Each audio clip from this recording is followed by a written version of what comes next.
전에 제가 어떤 책에서 읽은 글 하나를 소개하려고 합니다. 위통을 확 훌떡 벗으면 그 어깨에 잔등에 문신을 한 영국 선원 이야기입니다. 이 선원의 등에는 어떤 문신이 새겨져 있느냐?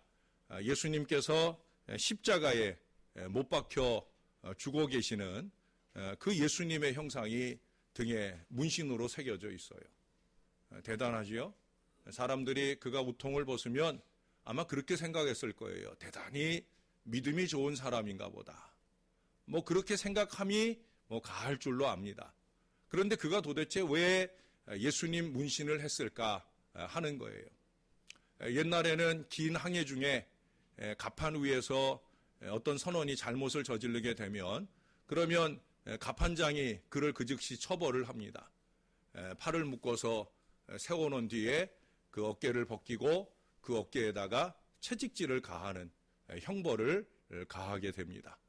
그런데 바로 그 선원이 그 형벌을 받게 될 상황이 되었을 때 사람들이 위통을 벗기고 갑판장이 채찍을 딱 때리려고 하는데 거기에 예수님께서 새겨져 있는 그런 잔등을 보게 될 때 거기에다 감히 채찍질을 할 수가 없는 거예요.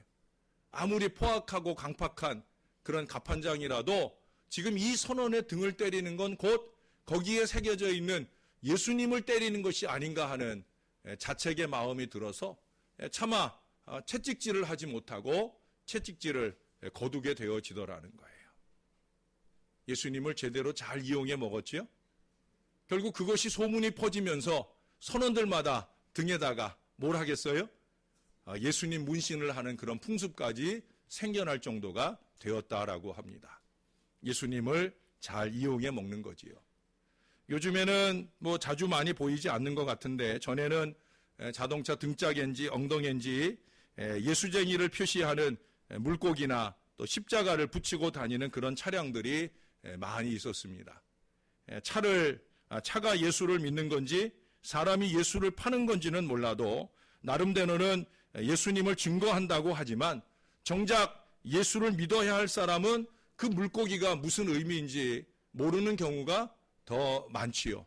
더 큰 문제는 그 물고기 표식을 붙인 주인조차도 그 물고기가 무슨 의미로 붙여진 것을 모르고 붙이는 경우가 많이 있다는 거예요. 그 물고기 표식 안에는 글이 쓰여 있죠. 헬란 말로 익두스라고 하는 말이 쓰여 있어요. 익두스라고 하는 말은 물고기라는 뜻이에요. 그래서 물고기 표시를 해놓은 겁니다. 이것을 왜 하기 시작했느냐? 옛날 초기 교회 시기에 로마의 압제를 받을 때 그때 카타콤 지하 무덤에 숨어서 예배드리는 사람들이 지하 무덤에서 낯선 사람을 만나면 그들은 팔목을 걷어 보입니다. 그 팔목에는 물고기 모양이 그려져 있어요. 십자가를 새겨 놓으면 표시가 나니까 물고기 모양을 그려서 내가 그리스도인입니다. 내가 그리스도인입니다라고 하는 것을 피차에 확인하면 그러면 함께 예배하는 자리로 가게 되었다는 거예요. 왜 물고기 모양이냐? 그 익두스라고 하는 말은 예수 그리스도 하나님의 아들이라고 하는 헬라어 단어들을 첫 글자만 뗀 약자가 바로 익두스예요. 그래서 예수 그리스도 하나님의 아들이심을 믿는 사람들은 바로 그 물고기 문양 표시를 해서 그래서 신앙을 고백하고 표시했다라고 하는 거예요. 과연 물고기 모양의 표식을 차에다 붙이고 다니는 분들은 이런 결연하고 확고부동한 믿음의 고백을 가지고 그것을 붙이고 다닐런지.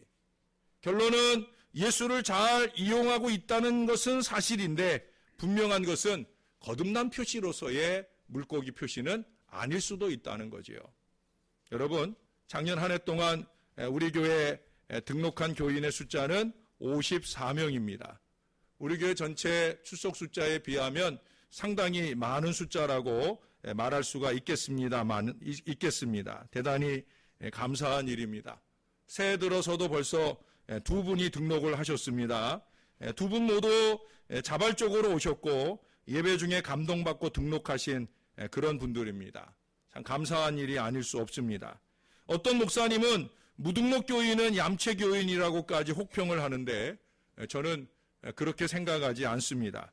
등록하지 않고 교회를 나오셔도 제 시야에 각인되고 기도되기 시작하면 저는 그 양들의 목자로서 저의 사명에 충실하려고 노력합니다.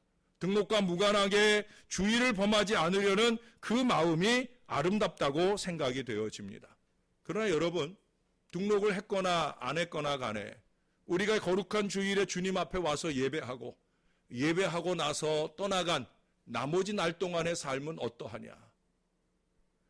한 주간 7분의 1은 하나님 앞에 잠시 나와 예배하는 순간이 있고 그때만큼은 그래도 그리스도인인 것 같은데 과연 나머지 7분의 6 그 기간 동안에 우리는 비그리스도인처럼 살아가고 있지는 않은지, 그렇다고 하면 그런 사람을 우리는 거듭났다라고 말할 수는 없겠습니다. 여러분, 교회는 그 자체가 구세주는 아닙니다. 다만 구원받은 사람들의 모이는 장소가 바로 이 교회입니다. 교회에 다닌다고 해서 구원의 보장이 있는 게 아니란 말이에요. 구원의 확신으로 거듭난 신앙 인생들이 모여서 오늘 우리의 교회를 이루고 있다라고 하는 거예요. 오늘 본문에 등장하는 니고데모, 그는 사도 바울처럼 그를 처음 소개하는 말이 뭡니까? 바리새인 중에라는 표현이에요. 바리새인, 그러면 이스라엘에서 신앙이 좋기로 소문난 사람들이란 말이죠. 바리새인만 아니에요.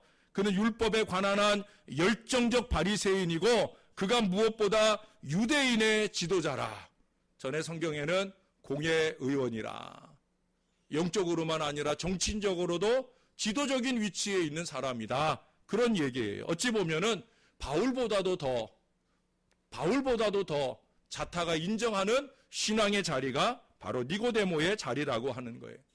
그가 가진 이런 타이틀은 아브라함의 후손인 그에게는 구원의 보장과 같은 것입니다.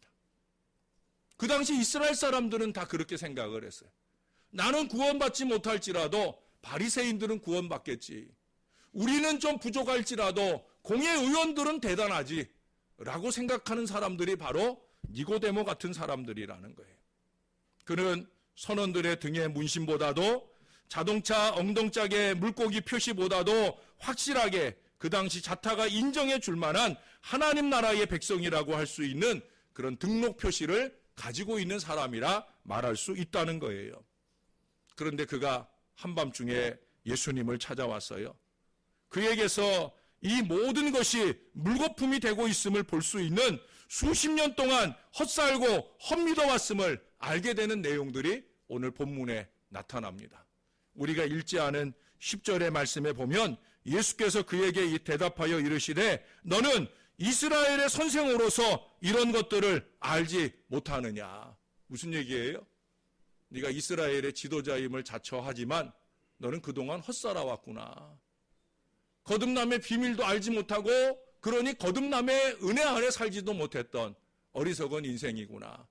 네가 자랑 삼고 있는 그 신앙적 타이틀들이 오늘 너의 구원과는 아무 상관이 없다라는 단언적인 예수님의 말씀을 듣게 되어진다는 거예요. 여러분, 예수님 분명하게 3절과 5절에서 두 번에 걸쳐 말씀하고 있어요. 거듭나지 아니하면 하나님의 나라를 볼 수 없느니라. 사람이 물과 성령으로 나지 아니하면 하나님의 나라에 들어갈 수 없느니라. 예수님의 단호한 말씀이에요. 제가 여러분들에게 자주 거의 협박에 가깝도록 말씀드리잖아요. 우리가 이렇게 많은 사람 한 자리에 예배하고 신앙하며 살지만 또 여러분들이 이 땅에서 생애를 마치면 부족한 종이 정성을 다해서 장례 절차를 진행해 드리지만 그게 천국의 보장은 아닐 수 있다는 거예요. 우리가 함께 신앙하면 이곳에서 생을 마쳤을 때 영원한 천국에서도 우리가 다시 만날 기대를 갖지만 이 가운데 어쩌면 많은 사람을 우리가 천국에서 보지 못할 수도 있다는 사실이에요. 왜? 여기 예수님 말씀하시잖아요. 거듭나지 않으면 하나님 나라 볼 수 없어. 거듭나지 아니하면 하나님 나라에 갈 수 없어. 이게 하나님 말씀이에요. 외적으로 육적으로 보이는 표식으로 하나님 나라 가는 게 아니라 거듭난 우리 신앙의 중심을 통해 하나님은 우리가 천국 갈 사람인지 아닌지를 판정해 주신다라고 하는 두렵고 떨리는 말씀입니다. 여러분, 유대교에서도 중생이라는 말을 씁니다. 유대교에서 중생이라고 하면 이방인이었는데 그가 이스라엘의 기도에 함께하고 이스라엘의 제사에 함께하고 거기에 더 나가서 내가 유대인 되겠다라고 하는 표시로 그 육체에 할례를 행하게 돼요. 그런 사람을 이스라엘에서는 중생했다고 그래요. 이제 유대인의 표식을 그 육체에 가졌으니까 그는 유대인이다, 중생했다. 그러나 엄밀한 의미에서 그것은 육체적인 노력이죠. 개인이 의지적으로 기도도 하고 개인이 의지적으로 예배도 드리고 개인이 의지적으로 자기의 육체에 할례를 행함으로 육체적인 표시를 갖는 거예요. 그래서 오늘 6절에서 예수님 뭐라고 그래요? 육으로 난 것은 육이다. 육으로 난 것은 육이다. 여러분, 이게 쉽게 볼 말씀이 아닙니다. 육으로 난 것은 육이다. 개인의 의지나 개인의 마음먹음에 의해서 이루어지는 모든 신앙 행위는 그거는 육일 뿐이라는 거예요. 그보다 더 중요한 게 있다는 거예요. 영으로 나야 된다는 거예요. 영으로 나는 게 뭐예요? 바로 거듭남입니다. 예수님께서는 선택받은 유대인조차 하나님 나라에 들어가려면 인간의 노력에 의해서가 아니라 하나님의 능력과 은혜에 의해서 자기의 전 본성이 새롭게 변하는 성령의 역사와 은혜를 체험하면서 진정한 구원의 반열에 들 수 있다라고 하는 거예요. 여러분, 거듭남이라고 하는 말을 헬라말로 아노덴이라고 합니다. 이 아노덴이라고 하는 단어에는 세 가지 의미가 있어요. 첫째는 철저히 완전히라고 하는 의미가 있어요. 거듭남이라는 게 신윤과 모양으로만 되는 게 아니란 말이에요. 전인적으로 완전한 변화, 전인적으로 완전한 변화, 성화를 위한 몸부림, 영부림, 이게 더해지는 게 거듭남이에요. 두 번째 의미는 다시 두 번째에 이런 의미가 있어요. 첫사람은 죽어지고 예수 믿는 새 사람으로 다시 두 번째의 삶이 이루어진다는 거예요. 그래서 예수님도 성령으로 거듭남이라고 하는 표현을 쓰는 거예요. 다시 사는 거예요. 다시 사는 거예요. 사실은 세례를 받을 때도 우리가 그 세례를 받을 때 보통 옛날에는 침례를 했잖아요. 물속에 담그는 거예요. 잠길 침 담그는 거예요. 옛사람은 죽었다는 거예요. 그리고 그를 다시 일으켜 세울 때 이제는 새 사람으로 다시 산다라고 하는 고백을 그 안에 담고 있는 거예요. 그러나 안타깝게도 오늘날 세례는 그저 육체적 표시에 불과한 경우들을 많이 보게 됩니다. 그러나 거듭남에는 다시 산다라고 하는 의미가 분명히 있다는 거죠. 세 번째는 위에서부터 곧 하나님께로부터라는 의미가 있어요. 여러분, 거기에 3절에도 보면은 거듭나지라고 하는 말에 거기 3이라고 하는 글자가 써 있죠. 조그맣게 각주가 달려 있어요. 제일 밑에 보면 뭐라고 써 있어요? 또는 위에서라는 표현이 있어요. 거듭난다라고 하는 것은 위에서부터 주어지는 하나님의 은혜라고 하는 거예요.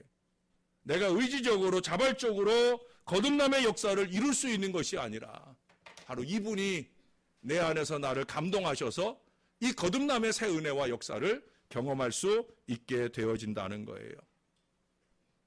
여러분, 귀를 쫑긋 세우시고 잘 들으셔요. 저에게 시비를 걸 수 있는 그런 말씀을 제가 지금 드리려 합니다. 저는 지금 거듭남을 여러분들에게 설명했어요. 이것은 몇 대째 예수를 믿어왔거나 모태신앙이라거나 하는 이 율법적, 육체적 타이틀은 아무 의미가 없다는 거예요. 여러분의 부모님이 예수 잘 믿었다고 해서 여러분의 구원이 보장되는 거 아니에요. 여러분의 아내나 남편이 예수 잘 믿었다고 해서 그 치맛자락이나 그 바지자락 붙잡고 천국 갈 수 없다는 거 여러분 다 아시잖아요. 육체적 타이틀은 아무 의미가 없어요. 내가 어느 교회 교인이라거나 어느 교단에 속해 있느냐 하는 그런 교적도 의미가 없어요. 우리가 이 땅 세상 마칠 때 천국 가는 걸음이 교적 가지고 가는 거 아니란 말이에요. 신월제일교회 교인으로 신앙생활한 것은 감사하지만 신월제일교회 교인이라서 더 특별한 대접을 천국에서 받으리라는 생각을 하시는 분은 아무도 없을 거예요. 중요한 것은 내가 성령에 의한 중생의 체험에 의한 변화와 성화의 삶을 과연 살고 있느냐 하는 거예요. 하나님께로부터 비롯된 그 두 번째 재창조가 철저하고 완전하게 나의 안에서 노력되어지고 있느냐. 하나님은 끊임없이 부족한 종을 통해 말씀으로 감동해주고 계시는데 그 감동받은 말씀이 나의 삶 가운데 실천되어지는 성화의 역사들이 과연 이루어지고 있느냐. 그게 거듭남의 표식이요 증거가 되어질 수밖에 없다는 사실입니다. 여러분, 중생 거듭남의 은혜를 체험하고 나서 어떤 분이 적은 글이에요. 이분은 모태신앙자예요. 50년 이상 교회를 다닌 사람이에요. 그런데 50년 이상 그는 중생의 체험이 없어요. 거듭남의 체험이 없단 말이에요. 그가 거듭나고 난 뒤에 이런 글을 적었단 말이죠. 전 세계가 변한 것인지 내가 변한 것인지 모르겠어요. 하여튼 무엇인가 변했어요. 저는 그리스도에 관해서 별다른 생각 없이 50년을 살아왔습니다. 그러나 지금은 내 생애의 가장 큰 힘이신 그분을 단 50초도 생각지 않고는 살 수가 없습니다. 이 고백의 의미를 아셔요? 50년간 헛살았다는 거예요.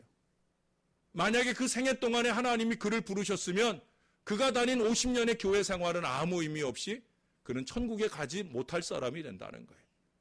그러나 다행히 그 나이에 거듭남의 은혜를 체험하고 그 은혜 가운데서 주님을 바라볼 때 주님이 달라 보이더라는 거예요. 이제는 50초도 예수님 생각하지 않고 살 수 없는 삶을 살고 있다는 거예요. 그런 마음으로 사니까 세상이 달라 보이는 거예요. 사람들이 달라 보이는 거예요.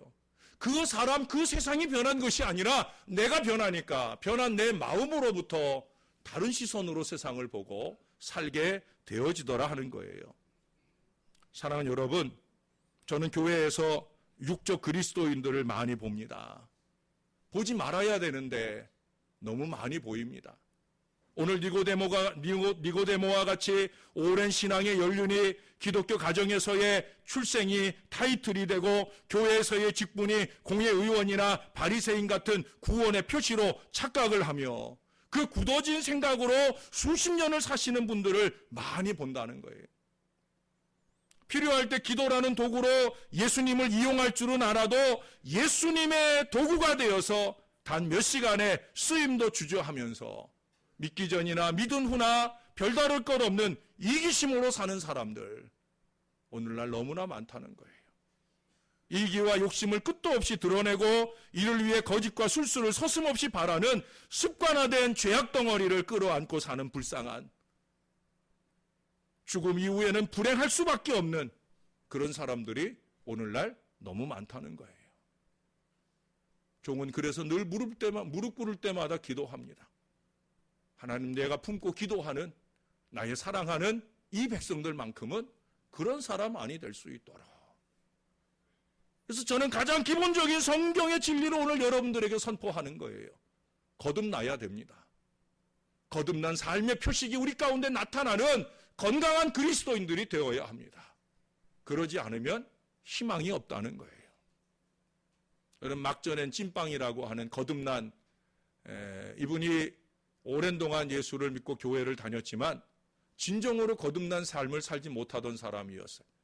이만재라고 하는 이 저자는 이 막전엔 찐빵을 써낼 때 그가 거듭남의 체험을 하면서 100일여 동안의 일기를, 신앙일기를 적은 게 바로 막전엔 찐빵이에요. 그 95일째 일기에 보면 이런 내용이 있습니다. 영화 제작 착수 성공 기원 예배를 참석했다는 거예요. 영화 제작 착수 성공 기원 예배를 드린다고 해서 자기도 믿는 사람이니까 거기에 초청을 받아서 가게 됐다는 거예요. S영화사 사장인 K 사장님은 감리교 권사라는 겁니다. 그래서 그 예배를 드리러 갔더니 현수막도 딱 영화 제작 착수 성공 기원 예배하고 현수막도 걸어놓고, 그리고 갔더니 상을 차려놨는데 그 상에 떡도 있고 돼지고기도 있고 과일상도 있고 그 앞에서 목사님이 예배를 인도하는데 웃음이 나올 뻔했다는 거예요. 이게 지금 예배를 드리는 건지 고사를 드리는 건지. 예? 목사님이 허겁지겁 예배를 마무리했다는 거예요. 그도 그럴 수밖에 없는 게 그 떡과 돼지고기와 과일상 위에 앞에서 목사님 예배할 때 탁자 한가운데 영화 대본이 있는데 그 제목이나 내용들을 보니까 정치, 섹스 스캔들의 내용들을 담고 있다는 거예요. 감리교 권사가 만들 영화는 아닌데 그저 세상의 이익과 벌이를 위해서 그는 그 영화를 택하고 또 교회의 자기의 얼굴을 생각해서 목사님 모셔다가 형식적인 예배를 드리지만 지금 그 예배는 예배가 아니라 고사가 되고 있는 거죠. 저는 그런 걸 고사 예배라고 그래요. 제가 옛날 햇병아리 시절에는 저는 그런 자리에 갔다가 그냥 뒤돌아 나옵니다. 도대체 목사가 성도들의 삶과 사업에 제대로 된 축복을 하나님 보시기에 아름답도록 드려야 되는데 그게 아닌 고사의 예배라고 하면 목사가 할 일은 아니라고. 근데 여러분, 그 자리에 예배를 목사님이 간신히 마치고 나가자마자 그 사업을 주도하고 있는 K 사장이 야야 빨리빨리 그러면서 신앙적인 거 다 빨리 치워버리고 성경책 몇 권 있던 거 다 치워버리고 뭐 갖고 들어오라고 그랬겠어요? 막걸리 주전자 갖고 들어오라고. 그리고 술판을 시작해서 2차, 3차, 그것도 3차는 야한 여자들이 쇼를 보여주는 그런 곳에까지 가가지고 그날의 여흥을 즐기더라 하는 내용을 적고 있어요.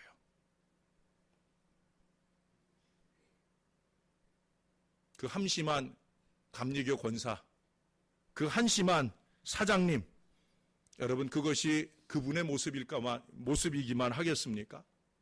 거기에는 하나님의 은혜도 역사도 있을 수 없는 거예요.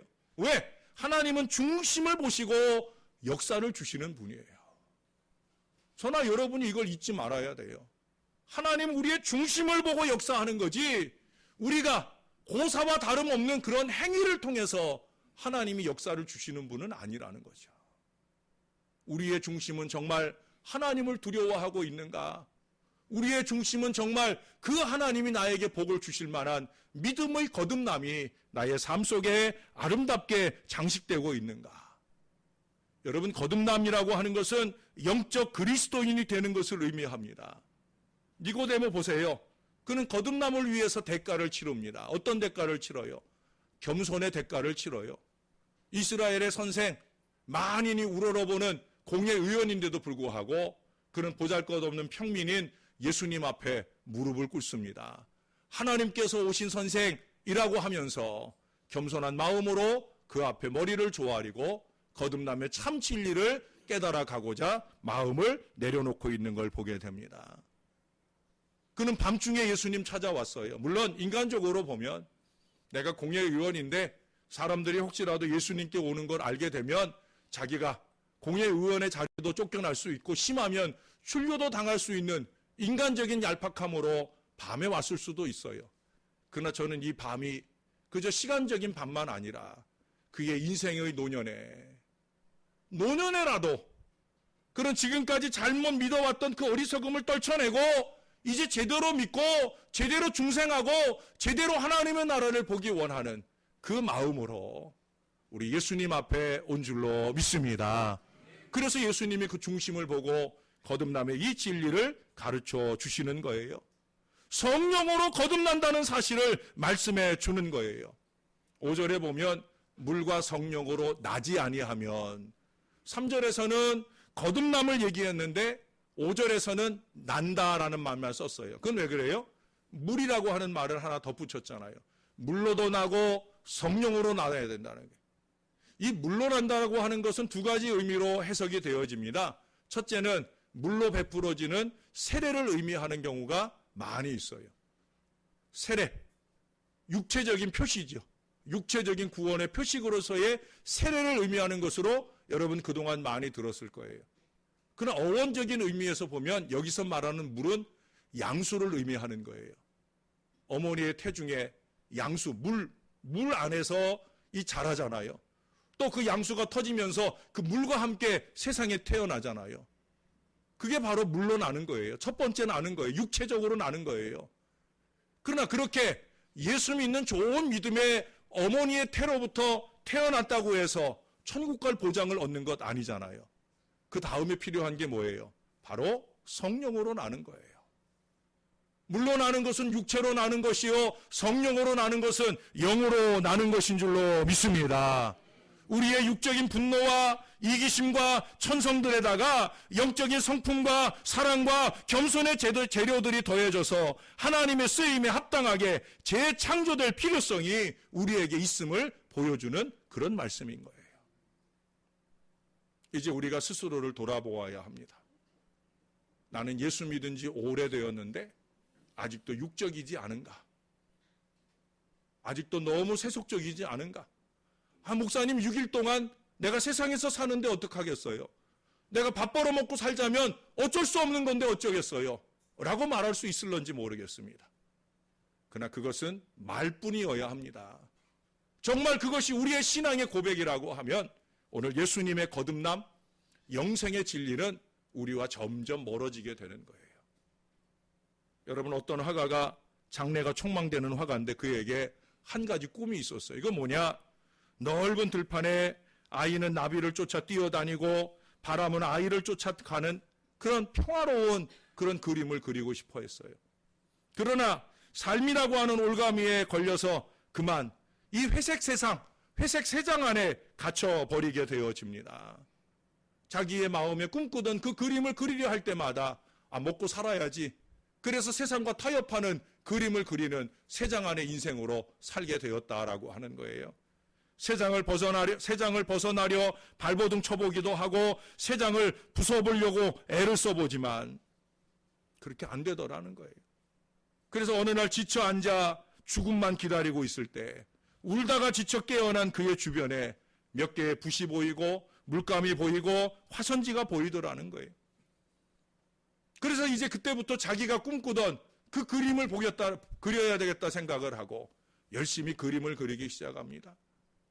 녹색의 넓은 들판을 그리고 거기 아이가 나비를 쫓아가는 그림을 그리고 또 바람이 살랑살랑 부는 것 같은 그런 느낌을 그리고 푸르른 하늘을 그리고 그리고 그 그림들을 다 완성한 뒤에 자기의 지인들을 초대해서 그 그림을 이제 보여주기에 이르렀습니다.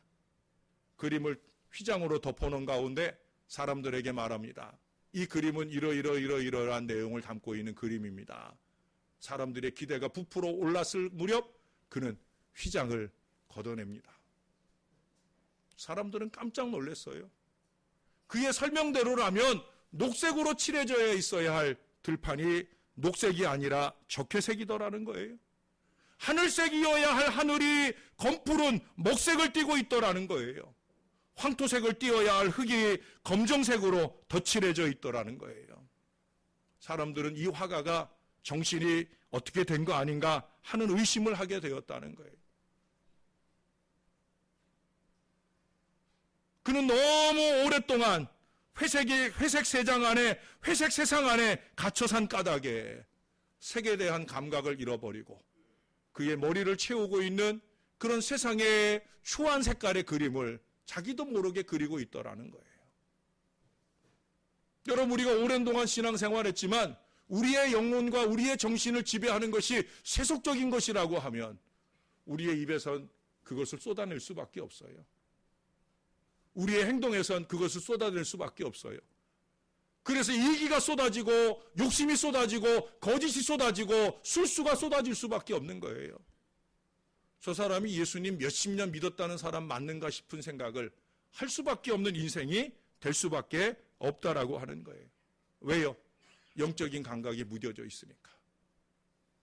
영적인 감각이 무뎌진 채 우리를 가두어둔 이 갖가지 육적인 제약들 속에서 인간적인 발버둥만 치고 있지는 않은지, 영적인 은혜를 육적인 자랑거리로 삼고 있지는 않은지, 육적인 자랑거리를 영적인 은혜로 착각하고 사는 건 아닌지, 거듭남의 진리 앞에 우리는 깨달아야 됩니다. 새 장을 벗어난 새의 이야기라고 하는 글을 마지막으로 소개하면서 말씀을 마무리하려고 합니다. 어느 나라의 왕자가 금으로 된 아주 멋있는 새 장을 만들어 놓고 그 새 장에 어울릴 만한 아주 예쁜 새를 하나 잡아왔어요. 그 새의 이름은 트위트위입니다. 그 트위트위를 그 새 장 안에 넣어주니까 그 넣어줄 때 이 왕자의 생각은 그랬어요. 이 금으로 장식된 새 장이니까 이 새 장 안에 이 트위트위가 행복하겠지라고 생각했는데 아니더라는 거예요. 왕자님, 저는 하나도 행복하지 않아요. 저는 하나도 행복하지 않아요. 저의 행복은 자유에 있습니다. 그러나 왕자가 안 된다는 거예요. 너를 놓아줄 수 없다는 거예요. 그러니까 트위트위가 부탁을 합니다. 그러면 제가 이렇게 여기서 살아있다는 것만 내 가족들에게 좀 가서 알려주세요. 뭐 못할 것 없다고 생각하고 왕자가 가서 이 트위트위가 살아서 내 궁궐에 금으로 된 그 새 장 안에 잘 지내고 있다는 소식을 그 가족 새들에게 가서 가르쳐 주었답니다. 근데 그 소식을 듣자마자 이 트위트위의 여동생이 그만 그 나무 꼭대기에서 툭 떨어져 죽더라는 거예요. 자기의 오빠가 그렇게 갇혀 지내는 것에 대한 충격으로 죽었나 싶은 그런 생각이 들어서 이 왕자가 와가지고 야 트위트위야, 네 여동생이 너에 있는 이야기를 듣고는 그 나무에서 떨어져 죽었다 하는 소식을 전해 주었어요. 트위트위는 자기의 동생이 죽었다는 소식을 듣고 자기도 그 자리에서 기절을 하고 그 새장한 바닥에 툭 떨어져 죽었습니다. 죽은 새가 뭐 필요 있겠어요? 왕자는 그 트위트위를 꺼내서 창밖으로 휙 내던져 버립니다. 그런데 죽은 줄로만 알았던 트위트위가 뿌르륵 하고 날아가더라는 거예요. 그러면서 그 트위트위가 이렇게 말하더랍니다. 당신이 전해준 소식은 나쁜 소식이 아니라 좋은 소식이었어요. 죽어야 살 수 있다. 내 동생도 아마 살아있을 거예요. 내 동생은 죽어야 살 수 있다라는 진리를 나에게 가르쳐 주었을 뿐이에요. 라고 얘기를 하더랍니다. 여러분, 이 진리는 트위트위가 가르쳐주는 진리가 아닙니다. 바로 오늘 예수님께서 저와 여러분에게 가르쳐주는 진리입니다. 우리가 상실한 영적 감각의 회복을 위해서, 진정한 거듭남의 회복을 위해서, 우리를 가두어둔 이 육적 세상에서 벗어나도록 하기 위해서 우리에게 필요한 게 뭐냐? 바로 죽는 거예요. 옛사람과 그 모든 행위를 벗어버리는, 바로 과거에 내가 죽어지는 첫 번째 사람의 죽음을 통해서 우리가 다시 태어나고 다시 살아나는 거듭남의 역사가 가능하게 되는 줄로 믿습니다. 진정한 중생의 체험자다운 변화의 새 삶을 살아가야 된다는 거예요. 이게 아니면 우리에게 희망이 없어요. 여러분, 제너럴 모터스사는 뭐 만드는 회사예요? 자동차 만드는 회사예요. 근데 이 회사가 처음 태동할 때부터 자동차 만들었느냐? 아니에요. 제너럴 모터스사는 원래 미국이 전쟁 당시에 전쟁 무기를 만들기 위해서 만들어졌던 회사예요. 처음 태동할 때는 사람을 죽이기 위한 무기를 만들던 회사였다는 거예요. 전쟁 당시였으니까 어쩔 수 없었고, 승전을 하고 난 뒤에 이 회사는 탈바꿈을 하게 됩니다. 이전에는 사람을 죽이고 사람을 불편하게 하는 우리 회사였지만 이제는 사람을 살리고 사람을 편안하게 하고 사람을 행복하게 하는 자동차를 만들자. 그래서 오늘날 세계적으로 유명한 제너럴 모터스 GM사, 바로 그런 회사로 탈바꿈이 되었다라고 하는 거예요. 그게 바로 거듭나는 거예요. 저나 여러분이 옛날에는 육적인 이 은혜 안에, 이 육적인 사슬 안에 태어나고 살았지만 이제는 예수 그리스도를 믿고 영적으로 다시 사는 재창조의 역사를 이루어 가야 될 줄로 믿습니다. 거듭난 사람은 다시 살아난 사람이잖아요. 거듭난 사람은 다시 살아난 사람일 뿐만 아니라 다시 살게 하는 사람이어야 될 줄로 믿습니다. 여러분은 살리는 사람입니까? 죽이는 사람입니까?